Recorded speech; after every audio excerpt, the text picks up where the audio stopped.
notre candidat du Front de gauche, notre candidat qui sera le dernier président de la Ve République. Nous accueillons Jean-Luc Mélenchon, le candidat du peuple, le candidat à l'élection présidentielle pour le Front de gauche, Martine Guéraud, Christophe Piquet, René Robin, tous les partisans du Front de gauche.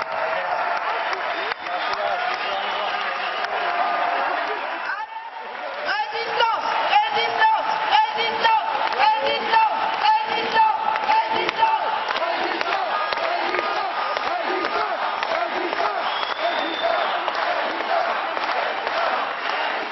Ils doivent fendre la foule, mais je les vois. Je crois que je les vois arriver. Vous venez d'où? De Nîmes. De Toulouse. D'où? De Toulouse. Ouais. Eh oui, forcément. Ah, On est là super. pour soutenir le Front de gauche et le Parti de gauche en particulier. Pour la planification écologique, pour changer notre manière de produire et de consommer. Et voilà, donc c'est ici que ça se passe, c'est au Front de gauche. Je viens de Sommières dans le Gard. On est venu à 4 en covoiturage. Dans le Gard, on a eu 19 bus qui se sont déplacés pour revenir au meeting du Front de gauche. Oh, j'adhère déjà depuis un petit moment quand même, moi et mes collègues. Mais c'est juste une confirmation, voir un peu l'ambiance dans les meetings, apprécier la qualité de l'orateur et de l'homme.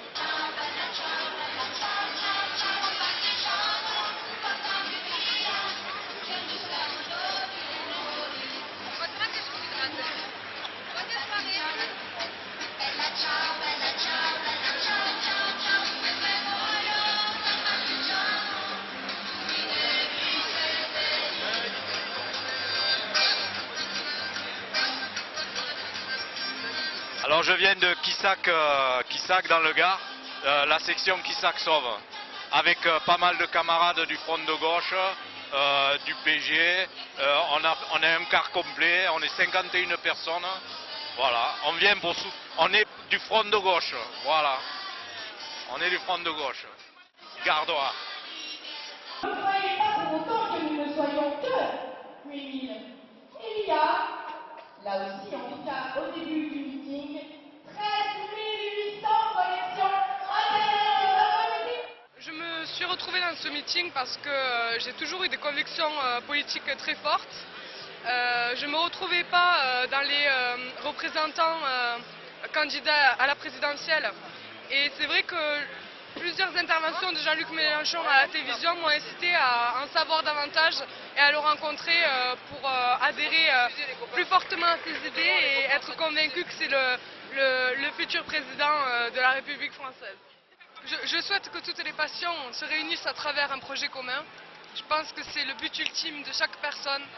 Il faut que nous nous réunissions autour d'un intérêt général et lutter contre cette oppression. Je me retrouve en fait dans ses idées et je pense qu'il a des solutions à apporter qui sont intéressantes pour nous. Je trouve qu'il dégage une certaine confiance qu'on ne retrouve pas chez les autres candidats et que ça semble plus réaliste et je pense notamment à tous les discours qu'il a fait par rapport à l'Europe, ça m'intéresse.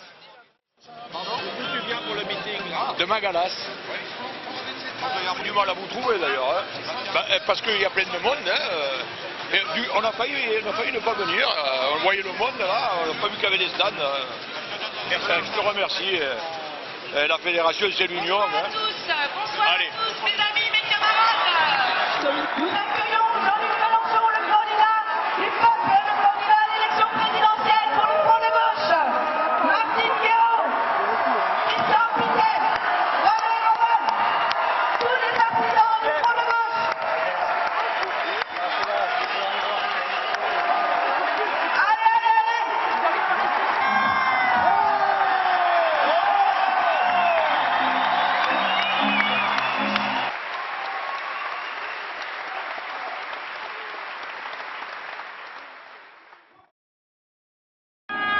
À Jean-Luc Mélenchon,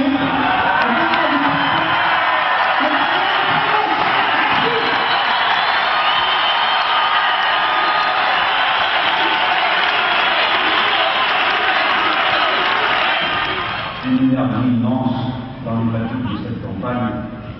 Je veux adresser d'abord, en tout premier lieu, Un grand merci aux centaines de militants qui, par leur activité bénévole, dévouée, patiente, ont permis que ce rassemblement puisse avoir lieu. Nous créons avec le Front de gauche, non pas une meute autour d'un personnage, mais une force politique consciente, éduquée, élevant le niveau de conscience des gens qui l'entourent, de femmes et d'hommes libres. Voilà ce que nous sommes en train de construire. Nous sommes la renaissance à la gauche de combat.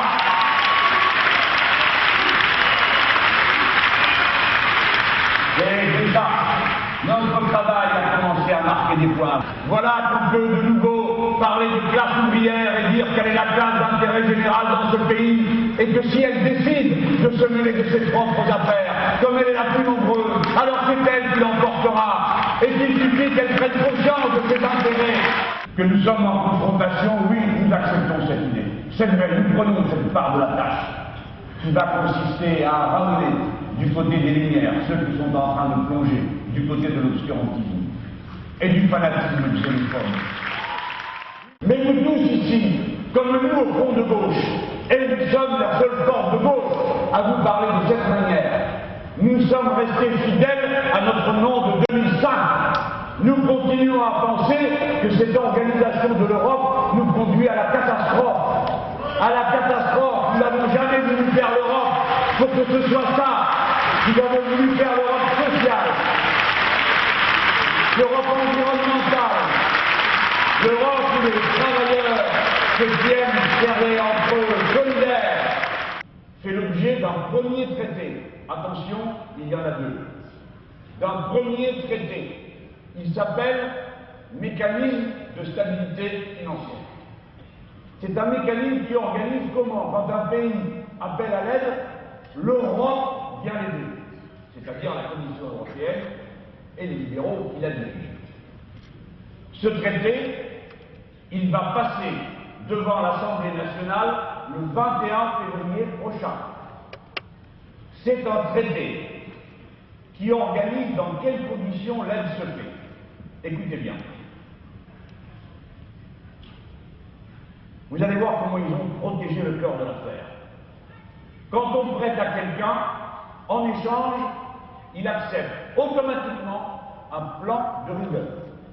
Il accepte automatiquement que le Fonds monétaire international arrive chez lui avec les représentants de la Commission qui dirigent le pays, comme c'est le cas aujourd'hui en Grèce.